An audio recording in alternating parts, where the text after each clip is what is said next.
تو ہم نے ان سے بدلہ لے کر ہی چھوڑا کہ ان کو سمندر میں ڈبو دیا، اس لیے کہ وہ ہماری آیتوں کو جھٹلاتے اور ان سے بے پرواہی کرتے تھے۔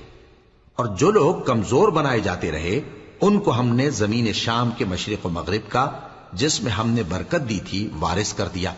اور بنی اسرائیل کے بارے میں ان کے صبر کی وجہ سے تمہارے پروردگار کا وعدہ نیک پورا ہوا۔ اور فرعون اور قوم فرعون جو محل بناتے اور انگور کے باغ جو چھتریوں پر چڑھاتے تھے، سب کو ہم نے تباہ کر دیا۔ اور ہم نے بنی اسرائیل کو سمندر کے پار اتارا تو وہ ایسے لوگوں کے پاس جا پہنچے جو اپنے بتوں کی عبادت کے لیے بیٹھے رہتے تھے۔ بنی اسرائیل کہنے لگے کہ موسیٰ، جیسے ان لوگوں کے معبود ہیں، ہمارے لیے بھی ایک معبود بنا دو۔